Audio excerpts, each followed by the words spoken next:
오늘 말씀은 성도의 고난에 숨겨진 하나님의 공의 이런 제목으로 데살로니가후서 1장 1절에서 12절까지 말씀입니다. 우리 한번 말씀을 같이 한번 교독해 보겠습니다. 제가 먼저 읽겠습니다. 바울과 실루아노와 디모데는 하나님 우리 아버지와 주 예수 그리스도 안에 있는 데살로니가인의 교회에 편지하노니 하나님 아버지와 주 예수 그리스도로부터 은혜와 평강이 너희에게 있을지어다.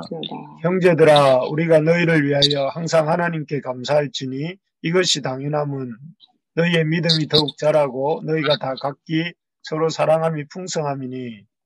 그러므로 너희가 견디고 있는 모든 박해와 환난 중에서 너희의 인내와 믿음으로 말미암아 하나님의 여러 교회에서 우리가 친히 자라노라. 이는 하나님의 공의로운 심판의 표요 너희로 하여금 하나님의 나라에 합당한 자로 여김을 받게 하려 함이니 그 나라를 위하여 너희가 또한 고난을 받느니라. 너희로 환난을 받게 하는 자들에게는 환난으로 갚으시고 환난을 받는 너희에게는 우리와 함께 인식함으로 갚으시는 것이 하나님의 공이시니 주 예수께서 자기의 능력의 천사들과 함께 하늘로부터 불꽃 가운데 나타나시되 하나님을 모르는 자들과 우리 주 예수의 복음에 복종하지 않는 자들에게 형벌을 내리시리니 이런 자들을 주의 영광과 그의 영광을 떠나 영원한 멸망을 받으리로다. 그날에 그가 강림하사 그의 성도들에게서 영광을 받으시고 모든 믿는 자들에게서 놀랍게 여김을 얻으시리니 이는 우리의 증거가 너희에게 믿어졌습니다. 이러므로 우리도 항상 너희를 위하여 기도할 것은 우리의 하나님이 너희를 부르신 합당한 자로 여기시고 모든 선을 기뻐함과 믿음의 역사를 능력으로 이루게 하시고 우리 하나님과 주 예수 그리스도의 은혜대로 우리도 우리 주 예수의 이름이 너희 가운데서 영광을 받으시고 너희도 그 안에서 영광을 받게 하려 함이라. 아멘. 말씀 제목이 성도의 고난에 숨겨진 하나님의 공의 이렇게 되어 있습니다.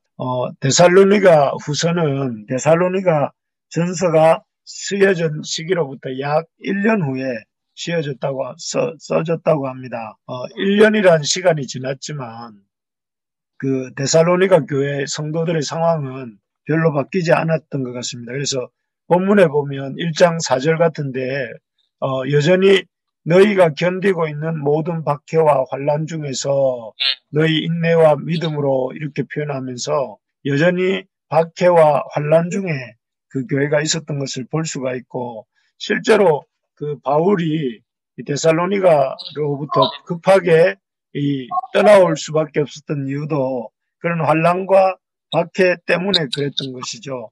그리고 그뿐만 아니라 2장에 가보면 데살로니가후서 2장에 가보면 그 교회 안에 주의 날이 이미 이르렀다 하면서 이렇게 성도들을 미혹하고 성도들이 규모 있게 사는 것을 방해하는 거짓 선생들도 이렇게 교회 안에 있었던 것을 볼 수가 있습니다.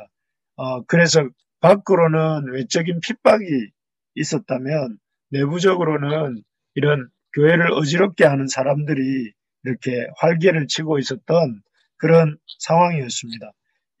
그야말로 내우외환, 그 안으로는 걱정이 있고 밖으로는 환란이 있는 그런 상황에 있는 데살로니가 교회였습니다. 그런 데살로니가 교회를 바라보면서 바울이 두 번째로 쓴 이 서신이 오늘부터 나누게 될 데살로니가 후서입니다. 그런데 이 데살로니가 후서를 적으면서 바울은 어떻게 보면 성도들이 겪고 있는 문제 하나하나에 답을 하기보다는 이 아주 큰 관점에서 하나님 역사의 큰 관점에서 데살로니가 사람들에게 그런 관점, 하나님의 크신 역사를 이렇게 말해주면서 그런 어려움들을 이길 수 있도록 돕고 있는 것을 볼 수가 있습니다. 그래서 특별히 그 바울이 데살로니가 후서를 통해서 데살로니가 성도들에게 주고 있는 그런 하나님의 큰 관점은 무엇이냐면은 예수 그리스도의 재림에 대한 부분입니다. 사실 우리가 살다 보면 어느 때 힘들어지느냐면은 인생을 거시적인 관점에서 인생을 어떤 전체적인 관점에서 보지 못할 때 보지 못하고 현실만 바라볼 때 힘들어집니다.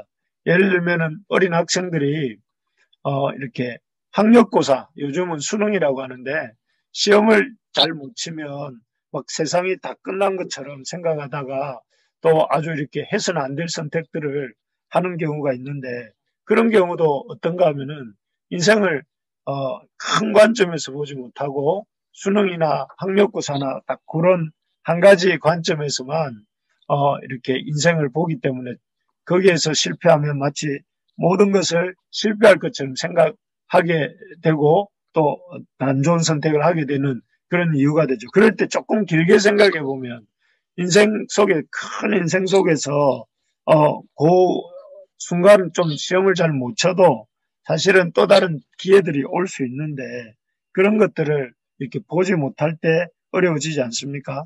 뭐 대학도 그렇고 또 결혼을 하는 것도 뭐 이렇게 그 어떤 시기에 뭔가 그 문제를 이렇게 해야 된다 이런 강박관념을 갖고 있으면 자꾸 마음이 힘들어지고 어려워지는데 인생의 큰 관점에서 보면 결혼의 순서가 뭐 몇 년 좀 늦고 빠르고 하는 거는 큰 문제가 아닐 수도 있습니다. 뭐 그래서 뭐 저 같은 경우에도 얼굴이 예를 들면은 참 이렇게 왜 이럴까 이렇게 어릴 때 고민을 하지만 어릴 때 그런 고민들이 시간이 지나면 오히려 그런 그 외모에 대한 고민의 문제가 큰 문제가 아니다 하는 것들을 이렇게 생각하게 되는 것 같습니다. 그래서 젊을 때보다 저는 뭐 지금이 훨씬 더 얼굴이 생김새가 더 좋아졌구나 이런 생각을 할 때가 있는데 그런 것을 보면 우리가 생각하는 문제들이 큰 관점에서 보면 우리의 소소하게 생각하는 것들이 대부분 다 풀어지는 경험들을 할 수가 있습니다. 마찬가지로 우리 인생과 신앙에 대해서도 큰 관점에서 볼 때 별로 문제가 아닌 것들이 많이 있기 때문에 바울 사도도 지금 데살로니가 성도들에게 그 큰 예수님의 재림의 시각으로 인생과 역사의 종말에 대해서 생각해 볼 것을 말해주고 있는 것을 볼 수가 있습니다. 오늘 본문에 나오는 그 바울이 예수님의 재림에 대해서 데살로니가 성도들에게 가르치는 것이 크게 몇 가지가 있습니다. 첫째는 예수님께서 우리 주 예수께서 영광 가운데 다시 오신다 하는 것입니다. 우리 7절을 한번 읽어볼까요? 7절입니다. 7절 시작. 환난을 받는 너희에게는 우리와 함께 안식으로 갚으시는 것이 하나님의 공이시니 주 예수께서 자기의 능력의 천사들과 하늘로부터 불꽃 가운데 나타나실 때에 여기 보면 예수님이 자기의 능력의 천사들과 함께 하늘로부터 불꽃 가운데 나타나실 때에 라고 합니다. 우리 주님께서 참 이 재림하신다는 내용을 바울이 이렇게 아주 선명한 언어로 기록하고 있습니다. 그날은 우리 지난 주일날도 설명했지만 인생에 대한 두 가지 시각이 있다고 하지 않았습니까? 인생을 안전하다, 평안하다 하면서 종말이 없는 것처럼 살아가는 사람들이 있고 또 인생의 마지막이 있고 그날은 주의 날이 올 것이다 라고 생각하는 사람들이 있다고 했습니다. 시각이 있다고 했습니다. 그래서 그 두 시각의 삶의 양식이 각각 달라서 평안하다, 안전하다 하면서 끝이 없는 것처럼 생각하고 살아가는 사람들은 이렇게 먹고 마시고 또 취해서 밤에 자는 자처럼 이렇게 어둠에 거한다고 했고 반면에 주의 날이 있고 그날이 갑자기 임할 거라고 생각하는 사람들은 부지런히 이렇게 일하는 농부처럼 인생을 산다고 했습니다. 그래서 마지막에는 그렇게 종말이 없다고 생각하고 이렇게 장과 어둠에 취해서 살아가던 사람들은 갑자기 멸망에 이른다고 얘기했고 또 반면에 이 마지막 날이 있고 그날이 주의 날이라는 것을 아는 사람 그래서 농부처럼 부지런히 살았던 사람은 예수 그리스도로 말미암아 구원에 이르게 된다 하는 것을 말씀드렸습니다. 기억나시죠? 네. 예, 그렇게 말씀드렸는데, 여기서는 이제 바울이, 이렇게, 다시 한번 마지막 날에, 그 마지막 날이 있고, 그날은 주의 날이고, 여기 7절에 보면, 우리 주 예수께서 자기의 능력으로 천사들과 함께 나타난다고 이렇게 말씀하시죠. 주님의 날이 임하고, 그 임하는 주의 날에, 어떻게 임하시느냐 하면은, 그 능력에, 자기의 능력의 천사들과 함께 이 하늘로부터 불꽃 가운데 나타난다. 이건 아주 이런 묵시적인 표현, 아주 이렇게 성경에서 우리 하나님의 신비에 대해서 말할 때 이렇게 표현하는 표현 방식인데, 아주 하나님께서 그 하늘에 자기의 능력의 천사들과 아주 장엄한 광경 속에서 하늘로부터 불꽃 가운데 이렇게 임하신다, 이렇게 표현을 합니다. 아마 이 표현은 인간의 상상에 한계가 있고 인간의 언어에 한계가 있어서 그렇지, 아마 그래서 이렇게 정도밖에 표현을 못했지만, 아마 주님 다시 오실 때 그 장면은 어떤 이렇게 지금 묘사하고 있는 그 표현에 한 수천만 배 아니면 수백만 배 더 그 장엄한 어마어마한 그 영광 중에 주님께서 그의 백성들과 그의 또 천사들과 그의 주님이 다스리는 그런 자들과 함께 이 땅에 다시 오시게 되실 것입니다. 그래서 우리 인생과 인류의 역사가 그날에 마감이 될 것이고, 이 땅의 역사는 마감이 되고, 또 본격적인 하나님의 역사가 주님 처음 오심으로 시작되었던 그 하나님 나라가, 이 하나님 나라의 역사가 그날에는 땅의 역사의 종결과 함께 마지막 하나님 나라의 역사가 아주 이렇게 장엄하게 펼쳐지게 될 것이고, 그때는 우리가 그 나라에 우리도 본격적으로 참여하게 될 것입니다. 할렐루야. 아멘. 여러분, 그날이 옵니다. 그날이 생각보다 가까이 왔습니다. 그래서 우리가 그 날을 생각해 볼 때에, 그 날이 가까이 왔음을 생각해 볼 때 너희가 지금 당하고 있는 환난과 또 너희가 당하고 있는 그런 핍박과 또 내 걱정거리와 근심거리라는 것들이 그날에 주님 다시 오심과 함께 마감이 되고, 그 다음에 곧 지금 우리가 부분적으로 맛보고 있는 하나님 나라의 즐거움, 교회로 모여서 우리가 하나님 나라의 즐거움을 맛보고 하나님 나라의 백성으로서 서로 교제하고 하나님 나라의 백성으로 하나님의 이미 임한 하나님 나라를 소개하고 사람들에게 알려주고 우리의 일터와 우리의 직장을 통해서 하나님 나라를 이렇게 증거하는 이런 일들이, 그때는 이제는 더 이상 이렇게 그렇게 우리가 어떻게 보면 조금 맛보는 것이 아니라 어마어마한 기쁨을 맛보면서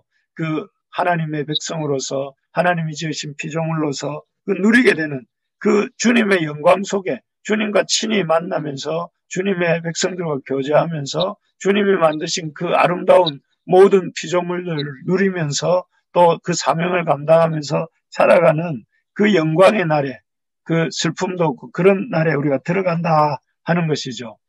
그 생각만 해도 참 그렇습니다. 그래, 지난 세월들을 생각해 보면 여러분 각자의 인생들을 한번 돌아보시면 지금 이 시간이 오기까지 얼마나, 길었던 것 같지만 또 얼마나 짧습니까? 그죠?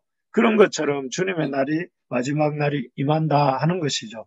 두 번째로 이렇게 바울이 데살로니가 성도들에게 보여주는 큰 기독교의 시각이 무엇이냐면은 이 주 예수님이 그의 백성 안에서 영광을 받으신다 하는 것입니다. 우리 10절을 한번 읽어볼까요? 10절입니다. 시작. 그날에 그가 강림하사 그의 성도들에게서 영광을 영광을 받으시고 받으시고 모든 모든 믿는 믿는 자들에게서 놀랍게 여김을 받으시니 이는 이는 우리가 우리의 너에게 믿어졌습니다. 믿어졌습니다. 아멘. 이 표현이 조금 애매한데 여기서 중요한 단어가 그의 성도들에게서 영광을 받으신다 하는 단어입니다. 그 말이 무슨 말이냐면은 이 쉬운 성경으로 한번 읽어드려 볼게요. 주 예수님께서 오실 그날 이 모든 일이 이루어질 것이며 우리 주님은 주님을 찬양하는 거룩한 백성에게 영광을 받으실 것입니다. 여러분은 또 우리가 전한 복음을 믿었으니 주님을 높여드리는 무리 안에 속하게 될 것입니다. 이 표현이 뭐냐면은 주님이 그의 성도들에게서 영광을 받으시고 모든 믿는 자들이 자들에게서 놀랍게 여김을 얻으신다. 이 표현은 뭐냐면은 그 하나님의 백성들이 그 주님을 믿는 하나님의 백성들이 이 어떤 그 주님의 재림시에 그분의 영광의 몸의 형체와 같이 바뀌게 된다는 것이에요. 그러므로서 이 믿는 자들의 어떤 변화를 통해서 그의 성도들을 통해서 영광을 받으신다. 이 말을 하는 것입니다. 그래서 존 스토트라고 하는 이런 성경학자는 이 부분을 이렇게 표현했더라고요. 한번 읽어드릴게요. 우리의 몸은 재림시에 그분의 영광의 몸의 형체와 같이 될 것입니다. 우리에게서 이렇게 성도들에게서 영광을 받으신다는 뜻이 뭐냐면 우리의 몸이 재림시에 그분의 영광의 몸의 형체와 같이 된다 하는 것이라는 거예요. 그리고 뭐라고 표현하냐면 우리의 성품은 그리스도를 닮은 성품이 될 것입니다. 우리가 그토록 이렇게 바뀌고 싶어하고 변화되고 싶어 했던 우리의 성품이 그리스도를 닮은 성품이 될 것이고 우리는 마침내 모든 이기심에서 해방되고 그 대신에 하나님과 다른 사람들에게 대한 사랑으로 꽉 차게 될 것입니다. 우리의 자기중심성이 이렇게 없어지고 우리가 하나님과 이웃에 대한 사랑으로 꽉 차게 될 것입니다. 그래서 삶 속에서 인간에 대한 애처로운 변명을 해왔던 우리는 마침내 완전히 그리스도를 닮은 존재가 되고 완전히 자유롭게 될 것입니다. 그래서 우리 주님이 오시는 날에 우리가 어떻게 바뀌게 되냐면 우리의 이 성품이 바뀌고 우리의 본성이 바뀌고 우리의 어떤 이 썩어질 수밖에 없는 이 땅에 속했던 우리의 그런 것들이 완전히 바뀌어서 그리스도를 닮은 존재가 되어서 이런 영화된다는 것이죠. 이 땅에서의 성화의 삶이 마무리되고 우리가 거룩한 모습으로 영광스러운 모습으로 바뀌게 될 것을 이렇게 말씀하시는 것입니다. 그래서 우리의 그 모든 이 땅에서 갖고 있었던 모든 근심과 우리 스스로 존재로 인한 근심과 염려가 다 바뀌고 주님의 놀라운 형상으로 이렇게 바뀐다는 것입니다. 할렐루야. 아멘. 주님이 다시 오신다는 것도 놀라운 일이지만 주님이 다시 오시는 그날에 우리의 성화가 완성이 되고 우리의 몸이 우리 주님의 영광의 몸의 형체와 같이 될 것이고 우리는 그분을 참으로 열광적으로 찬양하고 또 그분께 영광을 돌리게 될 것이다 하는 것입니다. 그래서 우리의 이 날이 그렇게 멀지 않았습니다. 그래서 우리 어떤 주님이 오셔서 그래서 불신앙의 인류의 시계가 멈추어서 그날이 올 수도 있겠지만 또 우리 개인의 인생의 시계가 점점 빨리 가고 있기 때문에 우리의 인생의 시계가 이렇게 멈추는 날에 또한 이와 같은 주님의 영광에 들어갈 수도 있기 때문에 우리가 주님의 이런 방금 언급한 이런 영광에 들어갈 수 있는 날이 점점점 더 가까워지고 있다는 것을 믿으시기 바랍니다. 그래서 우리가 이 땅에서 하나님의 그 교회를 이루면서 때로 어려움도 겪고 환난도 겪고 걱정거리도 많지만 이런 것들이 때가 되면 다 지나가고 순식간에 지나가고 우리 주님이 다시 오실 것이고 우리가 주님의 그 영광의 형체와 같이 변화될 것을 우리가 바라보면서 우리가 소망을 가지고 은혜 가운데 나아갈 수 있기를 소망합니다. 마지막으로 그래서 그날에 어떤 결과가 일어나면 세 번째로 큰 관점이 뭐냐면은 그리스도를 거부한 자들은 그분의 영광으로부터 배제될 것이라는 것입니다. 우리 8절 9절 한번 읽어보겠습니다. 8절 9절입니다. 시작. 하나님을 모르는 자들과 우리 주 예수의 복음에 순종하지 않는 자들과 형벌을 내리시리니 이런 자들은 주의 얼굴과 그의 힘의 영광을 떠나 영원한 멸망의 형벌을 받으리로다. 여기에 보면 참 두려운 말씀인데요. 하나님을 모르는 자들과 우리 주 예수의 복음에 복종하지 않는 자들에게 형벌을 내리시리니 이런 자들은 주의 얼굴과 그의 힘의 영광을 떠나 영원한 멸망의 형벌을 받으리로다. 이렇게 되어 있습니다.